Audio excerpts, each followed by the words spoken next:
Salam marketing dan kewirausahaan. Ketemu lagi dengan saya di video kita kali ini yang membahas tentang merek serta fungsi-fungsi merek gitu ya. Sebelumnya mohon maaf jika video kali ini kualitasnya lebih jelek daripada sebelumnya, daripada yang sudah-sudah. Sebelumnya kualitasnya jelek juga ya.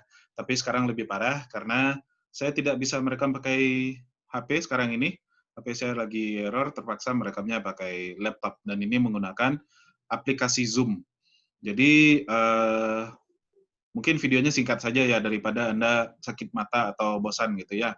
Oke, dan ini di belakang saya ini bukan rumah saya, tapi di internet saya temukan kayaknya keren gitu. Jadi, eee, dikasih latar belakang seolah-olah ini adalah rumah saya. Oke, merek ini merupakan nama, ya kan, atau tanda atau simbol yang melambangkan identitas suatu perusahaan. Jadi merek itu bukan nama saja, merek itu juga simbol-simbol atau, tanda-tanda gitu ya, seperti merek Toyota itu bukan Toyota saja yang merek, tapi logonya juga adalah, merek ya.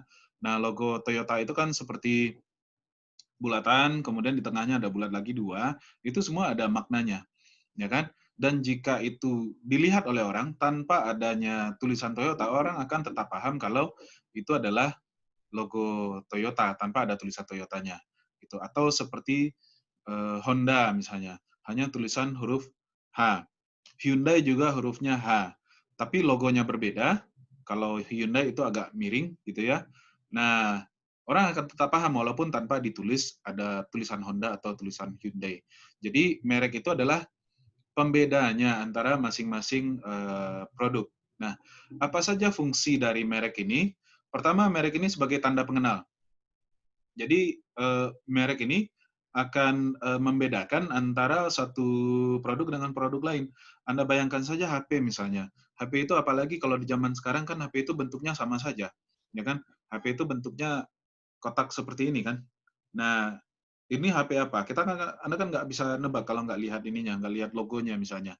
Apakah HP saya Samsung, apakah HP saya, apalagi Oppo, Vivo, apakah HP saya iPhone atau Advan, ya kan nggak tahu.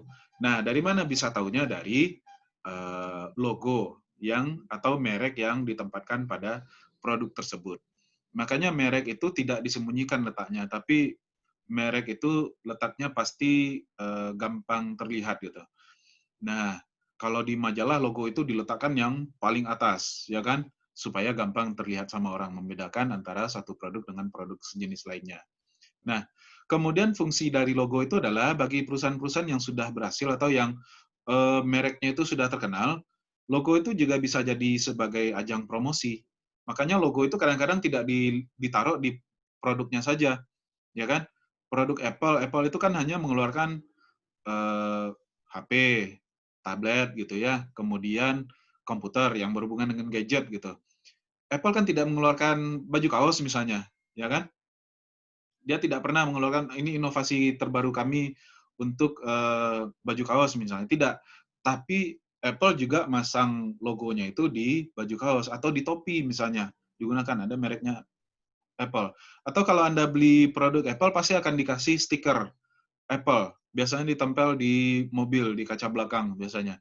Nah, tujuannya apa? Untuk promosi. Jadi, logo itu tidak harus atau tidak mesti selalu diletakkan di produknya, tapi juga bisa sebagai, alat promosi. Karena gampang, karena sudah berbeda dengan orang lain, tinggal dipasang logonya saja orang tahu, "Oh, ini ternyata iklannya tentang ini," gitu.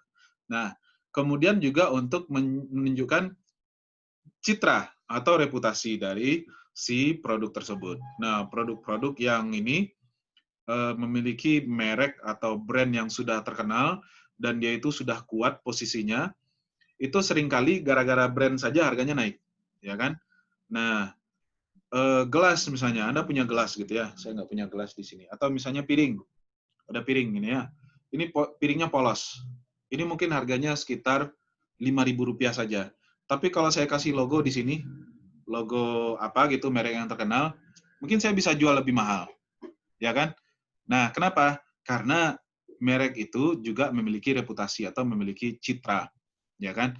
Nah, eee, orang kalau pakai HP Advan mungkin nggak akan ini, HP saya Advan loh, HP saya Advan loh," gitu. Nggak akan seperti itu. Kenapa? Karena citranya nggak ini, HP Advan itu bukan citra produk mewah, Tapi kalau produknya iPhone, wah mungkin tiap sebentar dikeluarkan gitu. Kalau bisa logonya terlihat sama orang ya kan.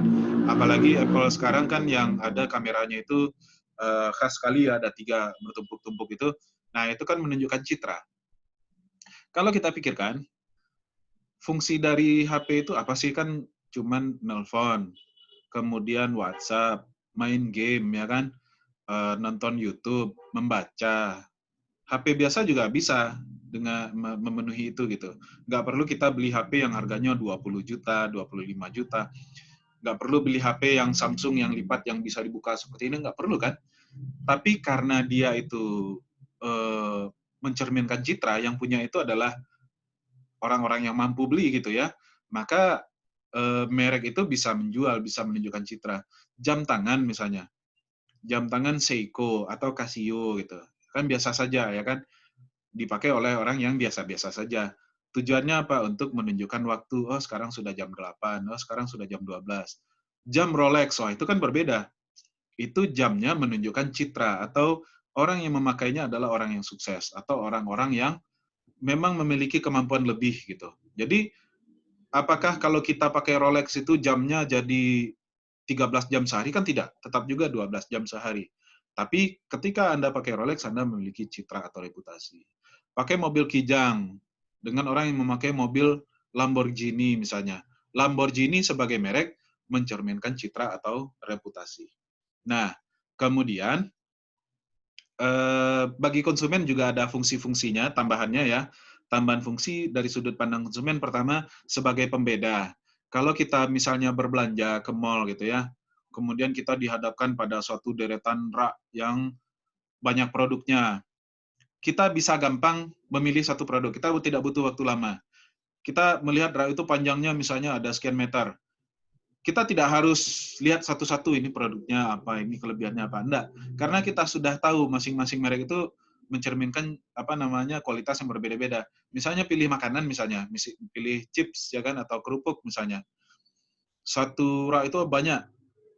Dari jauh saya bisa lihat, oh ini Citato saya sukanya ini gitu. Nggak perlu lihat semuanya.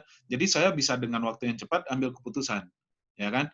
Nah itu pula fungsi yang kedua, menyederhanakan keputusan dari si konsumen. Karena kalau dia sudah memahami merek atau sudah tahu dengan merek produk, maka proses pengambilan keputusannya itu lebih sederhana atau lebih cepat dibandingkan kalau dia nggak tahu sebelumnya mau beli sesuatu yang dia itu nggak tahu, merek ini nggak tahu, misalnya beli apa ya yang jarang dibeli, beli vape misalnya, nah itu kan jarang dibeli orang. Anda baru mau beli vape, rokok listrik itu ya, kan nggak tahu mereknya apa saja, yang bagus apa, yang ini apa. Keputusan pemilihan kita itu lebih lama. Kenapa? Karena kita harus pelajari dulu. Tapi kalau sekedar beli HP misalnya, ya kita bisa, saya tahu kalau Oppo itu kualitasnya begini, kalau Samsung kualitasnya begini gitu. Oke. Kemudian bagi perusahaan juga ada tambahan fungsi. Kalau tadi dari konsumen, bagi produsen atau bagi perusahaan, merek itu sebagai perlindungan hukum, ya kan? Karena merek ini didaftarkan. Kemudian merek ini tidak boleh diimitasi oleh orang. Kalau seandainya ada yang menjual atau memproduksi produk imitasi, itu bisa dihukum, bisa dipenjarakan. Kalau di Indonesia memang peraturan ini masih lemah ya. Artinya produk imitasi masih banyak kita lihat di luar, produk bajakan gitu ya, dijual secara bebas, tapi kalau di luar negeri tidak seperti itu. Satu cerita yang menarik yang pernah saya dengar, orang yang beli tas LV Louis Vuitton yang palsu, ya kan, dibawa ke Singapura, lewat di Jalan Orchard Road, di situ ada toko resmi Louis Vuitton, tas si ibu itu diambil kemudian digunting-gunting, dihancurkan. Nah, si ibu itu nggak bisa protes karena si Louis Vuitton ini punya hak secara hukum, dia boleh menghancurkan produk-produk imitasi gitu. Jadi hati-hati kalau seandainya Anda keluar negeri bawa produk bajakan, ya hati-hati nanti produk Anda itu ketahuan dihancurkan sama orang yang punya lisensinya, ya kan? Kemudian merek ini bisa membangun loyalitas dari konsumen, ya kan? Konsumen itu loyalnya bukan kepada jenis produk tapi kepada merek. Ada orang yang suka mobil, dia sukanya Toyota, belinya Toyota terus. Kenapa? Karena dia secara emosional dia itu loyal terhadap Toyota. Ada orang tuh sukanya Kijang, ya kan? Pertama dia beli Kijang kotak, Kijang komando, setelah itu mobilnya ini keluar versi terbaru, Kijang Grand. Kemudian keluar lagi versi terbaru, Kijang Kapsul. Kemudian keluar lagi versi terbaru, Kijang Innova. Kemudian keluar lagi Kijang Reborn, ya kan, Innova Reborn. Diikuti terus. Bukan karena sekedar ini saja, karena Kijang itu bagus, tapi dia sudah loyal. Jadi kalau perusahaan itu sudah memiliki merek yang bagus, dia itu bisa bangun loyalitas dari konsumennya gitu ya. Kemudian juga untuk membangun keunggulan kompetitif. Keunggulan dari para pesaing. Bahkan pada beberapa kasus, merek-merek yang sangat bagus gitu ya, yang awal-awal diluncurkan, ya, produk-produk yang pionir gitu ya, yang pertama dikenalkan kepada masyarakat, itu biasanya konsumen tuh ingatnya merek itu gitu, terhadap produk. Misalnya motor, kalau di daerah saya di Sumatera Barat, orang-orang tua masih banyak menyebut motor itu sebagai Honda. Kenapa? Mungkin karena Honda ini yang pertama masuk di Sumatera Barat. Mungkin gitu ya. Jadi kalau orang-orang tua tuh banyak juga, wah tadi dia pergi pakai Honda Mio misalnya, padahal Mio itu kan Yamaha, ya kan? Maksudnya ya orang tua itu di dalam pikirannya sudah terpatri kalau motor itu ya Honda gitu ya. Atau misalnya apalagi ya, minum gitu ya, minum air Aqua, mau beli Aqua gelas tapi yang dibeli bukan Aqua, Le Mineral misalnya. Karena Aqua sudah sangat identik dengan air mineral. Mencuci, Rinso ya kan. Kemudian odol. Nah, odol. Odol itu sebenarnya bukan jenis produk tapi merek. Merek itu odol itu ada nama pasta gigi mereknya odol yang punya Belanda, ya kan? Mungkin karena itu maka sampai sekarang pasta gigi itu orang masih banyak mengatakan odol, padahal itu merek sebenarnya, ya kan? Dan lain-lain sebagainya ya, masih banyak contoh yang lain. Jadi itulah fungsi-fungsi dari merek. Jika kita berbisnis dan mampu menciptakan merek yang bagus sesuai dengan citra yang kita maksudkan gitu ya, tidak harus citra mahal, ya kan? Citra murah juga bisa. Eh, Made in China itu sebenarnya merek, ya. Digunakan oleh 1000 macam produk yang dikirimkan oleh China. Mereknya apa? Made in China. Citranya apa? Produk murah. Saking murahnya, ya kan, saking tidak berkualitasnya, kita beli, kita bawa pulang, belum sampai di rumah mungkin sudah rusak. Besok kita beli lagi. Tidak masalah karena harganya begitu murahnya. Ya kan? Jadi ciptakan citra yang sangat sesuai dengan karakter produk kita. Tidak harus produk mewah, ciptakan citra yang sesuai. Oke, mungkin itu saja video kita kali ini. Mohon maaf atas kualitas video yang kurang bagus pada kesempatan kali ini. Berikutnya akan kita tingkatkan lagi ya. Sampai jumpa. Salam marketing dan kewirausahaan.